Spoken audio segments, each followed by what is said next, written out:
Hello everyone. तो पिछले class में हमने पढ़ा था फास्टनर, जिसमें हमने जाना था बोल्ट के बारे में।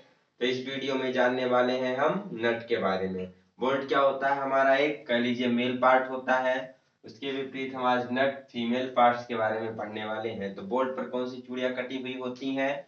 आउटर थ्रेड, या जिसे कहते हैं बाहरी चूड़ियां कटी हुई होती हैं। इसके विपरीत नट के अंदर कैसी चूड़ियां होती हैं? इंटरनल थ्रेड कटी हुई होती है। नट कुछ नहीं, एक धातु का टुकड़ा होता है जिसमें कि होल होता है और उस होल के अंदर अंदरूनी चूड़ियां काट दी जाती हैं।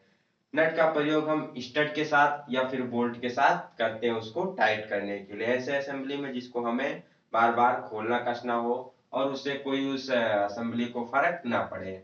तो आइए देखते हैं नट के प्रकार के बारे में कि कौन कौन से नट हैं, किसका प्रयोग कहाँ पर करते हैं। सबसे पहला आता है हेक्सागोनल नट।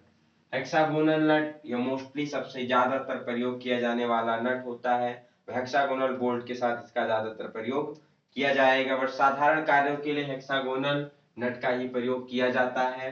कह लीजिए सिंपल वर्क के लिए इसका जो हेड होता है, ये कॉर्नर होता है, वो लगभग 30 डिग्री या किसी किसी में 45 डिग्री पर चेम्फर किया जाता है। इस नट की मोटाई डी, मतलब जो आपका कह लीजिए डायमीटर होता है, उस डायमीटर बोल्ट के डायमीटर के क्या होता है? बराबर होता है इसकी मोटाई। अगर इसके एक फेस से दूसरे फेस की दूरी देखी जाए, जिसे चौड़ाई कह सकते हैं, तो होती है 1.5 टी प्लस 3 mm, या फिर 1/1/2 डी प्लस 1/8 इंच भी लिखा हुआ मिल सकता है। तो इसको हम सॉल्व करेंगे तो यही आएगा 1.5 डी प्लस 3 mm। एक फेस से दूसरे फेस के बीच की दूरी होती है। इसके बाद सबसे ज्यादा प्रयोग किया जाने वाला नट होता है स्क्वायर नट, जिसे हिंदी में वर्गाकार नट कहते हैं। इसका प्रयोग थोड़ी हल्के कार्यों के लिए हेक्सागोनल नट की अपेक्षा थोड़े हल्के कार्यों के लिए करते हैं, जैसे कि इसका प्रयोग ज्यादातर वुडवर्क्स लकड़ी के कार्यों में किया जाता है। इस नट की मोटाई भी डायमीटर के, जो नॉमिनल डायमीटर होती है उसके बराबर होती है। चौड़ाई सेम 1.D+3 mm। इसका जो चेम्फर एंगल होता है वो लगभग 30 डिग्री के करीब रखा जाता है। स्क्वायर नट के बाद सबसे ज्यादा पूछा जाने वाला नट होता है कैप नट। कैप नट में क्या होता है? इसका आकार एक टोपी के जैसा होता है ऊपर से। इसका प्रयोग हम वहां करते हैं जहां पर बहुत ज्यादा कंपन होता है, बहुत ज्यादा वाइब्रेशन होता है, तो उसके कारण वहां पर लीकेज वगैरह ज्यादा होती है। तो प्रेशर वाले स्थान पर जहां पर दाब ज्यादा हो, वहां पर लीकेज को रोकने के लिए हम प्रयोग करते हैं कैप नट का। इसमें क्या होता है? कैप होता है ऊपर से, तो थोड़ा प्रेशर को सहन कर लेता है और लीकेज को रोकता है। तो पूछा जाता है प्रिवेंट लीकेज, कौन सा नट प्रयोग करेंगे? तो कैप नट प्रयोग किया जाएगा। इसके बाद है डोम नट, या फिर इसी को कफ नट के नाम से भी जानते हैं। इस नट के ऊपर भी एक डोम के आकार की, कैप के आकार की टोपी लगी हुई होती है, जो कि क्या करती है? हम प्रोटेक्ट करती है। जो बोल्ट पर थ्रेड वगैरह कटी हुई होती है, उस थ्रेड को प्रोटेक्ट करती है कोरोजन से, जंग से, या फिर रस्ट, धूल के कण होते हैं, या फिर संक्षारण से इसकी रक्षा करती है चूड़ियों की। नेक्स्ट है फ्लेंज नट। यह भी हेक्सागोनल नट की तरह ही होता है। अंतर बस इतना होता है कि इसके बॉटम में नीचे पर एक कॉलर बनी हुई होती है, जिससे कि इसके साथ हमें वाशर का प्रयोग नहीं करना पड़ता है। टाइट करते समय जनरली हम नट्स के साथ क्या प्रयोग करते हैं? वाशर का। बट इस नट के नीचे कॉलर लगी होने की वजह से वाशर का प्रयोग नहीं किया जाता है। इसके बाद आता है राउंड नट। राउंड नट पे क्या है? जो इसकी सरकमफ्रेंस होती है, जो परिधि होती है, इस परिधि पे सुराख कटे हुए होते हैं, कई सारे सुराख होते हैं, जिसमें कि हम सी स्पैनर या फिर हुक स्पैनर को फंसाकर इस नट को ओपन और टाइट करते हैं। तो पूछा जाता है कि राउंड नट को ओपन और टाइट करने के लिए किसका प्रयोग करते हैं? तो सी स्पैनर या फिर हुक स्पैनर। इसमें सुराख कहाँ कटा होता है? इसकी परिधि या सरकमफ्रेंस पर सुराख कटा होता है। इसके बाद है राउंड नट के बाद कैपेस्टर नट। कैपेस्टर नट क्या है? ये भी आपका बिल्कुल सेम होता है राउंड नट की तरह। अंतर इतना होता है कि इसके परिधि पर होल ना होने के बजाय इसके फेस पर होल होता है। जो इसकी पेरीफेरी होती है, फेस होता है, उस पर होल कटा हुआ होता है। और इसको ओपन और टाइट करने के लिए प्रयोग करते हैं टॉमी बार या फिर पिन फेस स्पैनर का प्रयोग किया जाता है। स्पाइनर के बारे में हमने पीछे ही पढ़ लिया था हैंड टूल्स में। इसका प्रयोग करते हैं हम पिन फेस स्पाइनर का या फिर टॉमी बार का कैपेसिटर नट को खोलने के लिए। नेक्स्ट है थंब नट, ऐसे नट जो कि हाथों के अंगूठों के द्वारा प्रयोग करके खोले जाते हैं। जैसा कि आपने देखा होगा हेक्सा फ्रेम वगैरह में जो नट लगे हुए होते हैं, ये कैसे होते हैं, ज्यादातर मेजरिंग इंस्ट्रूमेंट में प्रयोग किए जाते हैं। सॉरी फ्रेंड्स, हेक्सा फ्रेम कह दिए, वो बिंग नट होता है। ये थंब नट की हम बात कर रहे हैं अभी। इसका प्रयोग हम ज्यादातर कहाँ करते हैं, जो मेजरिंग इंस्ट्रूमेंट होते हैं जैसे कि वर्नियर कैलिपर हो गया, कॉम्बिनेशन सेट हो गया, इसमें लॉक करने के लिए जो हम नट प्रयोग करते हैं अंगूठे की सहायता से करते हैं उसे कहते हैं थंब नट। जैसे कि ब्लेड को ग्रिप करने के लिए कॉम्बिनेशन सेट में हम इसका प्रयोग करते हैं। वर्नियर कैलिपर में भी जो आपकी वर्नियर स्केल होती है उसको लॉक करने के लिए भी इसका प्रयोग किया जाता है। नेक्स्ट है बिंग नट, इसका दूसरा नाम होता है फ्लाई नट। इसमें दो पंख बने हुए होते हैं, दो विंग्स बनी हुई होती हैं जिसे पंखुड़ियां कहते हैं। इसका प्रयोग हम ऐसे स्थानों पर करते हैं जहां पर हमें बार बार बहुत जल्दी जल्दी नट को खोलना हो या बंद करना हो, फ्रीक्वेंट ओपनिंग और टाइटनिंग हो, बार बार हमें नट को खोलना बंद करना हो, तो इसका प्रयोग किया जाता है किसका, विंग नट या फिर फ्लाई नट का। जैसे कि हेक्सा फ्रेम में ब्लेड को लगाने के लिए हम इसका प्रयोग करते हैं, ब्लेड को कसने के लिए इसका प्रयोग किया जाता है।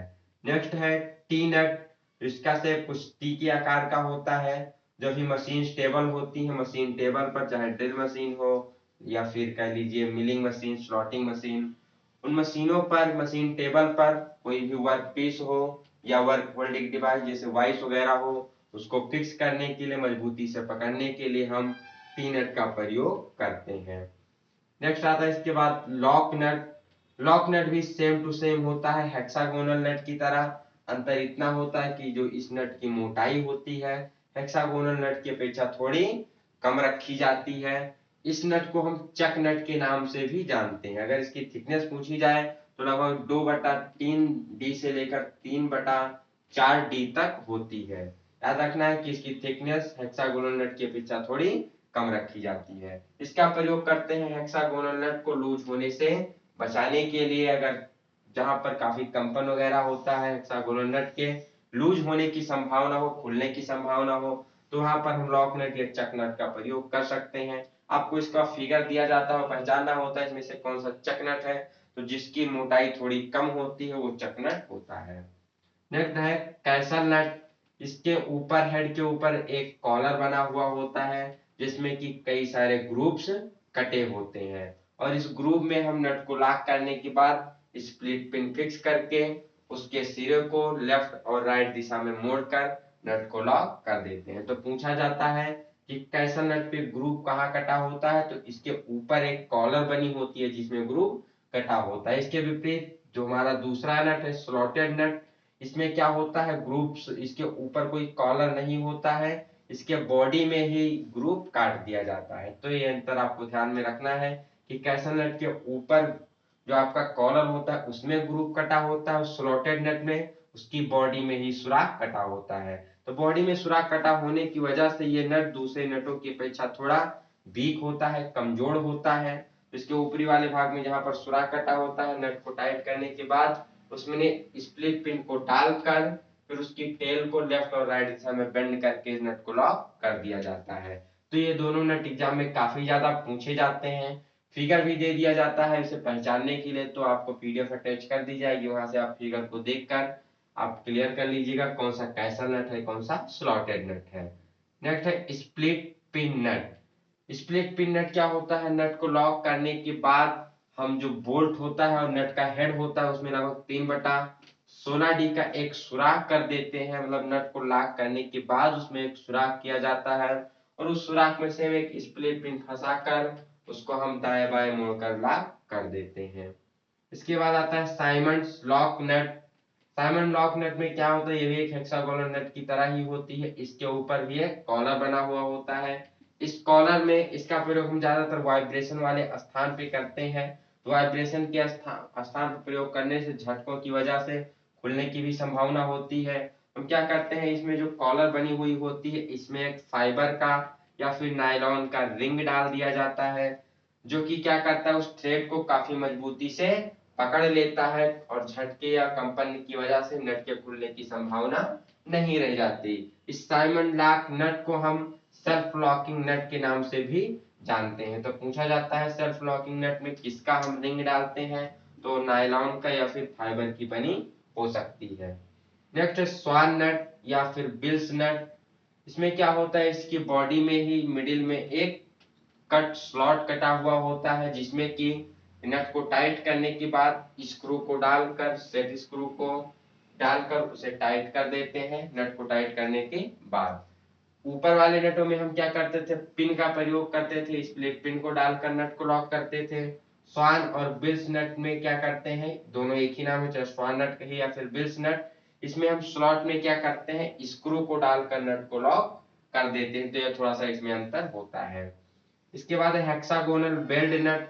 इसका प्रयोग किया जाता है जो भी प्लेट वेल्डिंग वाली प्लेट होती है उस पर नट को बेल्ट करने के लिए हेक्सागोनल बेल्ट नट का प्रयोग किया जाता है। इसमें एक सिरे पर काउंटर सिंक होल बना हुआ होता है, जिससे कि ये बेल्डिंग करते समय नट के थ्रेड को, उसमें जो चूड़ियां कटी होती हैं उसकी रक्षा करता है। इसमें 3 प्रोजेक्शन पॉइंट होते हैं जो कि आराम से एक समान रूप से जाकर बेल्ट की जाने वाली सतह पर बैठ जाते हैं। नेक्स्ट है स्टॉप प्लेट या फिर लॉकिंग प्लेट। ये एक प्लेट के टाइप की होती है, एक प्लेट होती है जिसमें 6 ग्रुप जनरली 6 होल्स बने हुए होते हैं। नट को टाइट करने के बाद इस प्लेट को भी ऊपर से टाइट कर दिया जाता है, जिससे कि नट के खुलने की संभावना थोड़ी कम हो जाती है। इसका भी फिगर आपको अटैच कर दिया जाएगा, आप वहां से जाकर देख लीजिएगा। नेक्स्ट आता है ग्रूव और pin nut. It has a recess groove in which set screw is used. इसमें क्या होता है, नीचे रिसेस एक खांचा कटा हुआ होता है, जिसमें कि हम नट को लॉक करने के बाद सेट स्क्रू का प्रयोग करते हैं और उसे फिर लॉक कर देते हैं, जिससे कि नट हमारा एकदम से काफी टाइट रूप से असेंबली को पकड़ लेता है और खुलने की संभावना बहुत कम हो जाती है।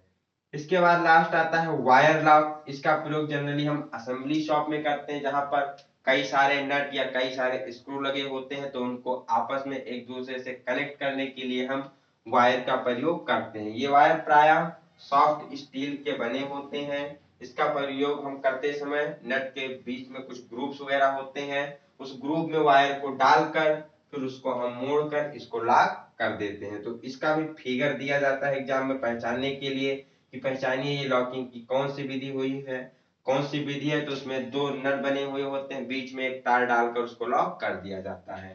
तो एक क्लास थी हमारे नट के बारे में।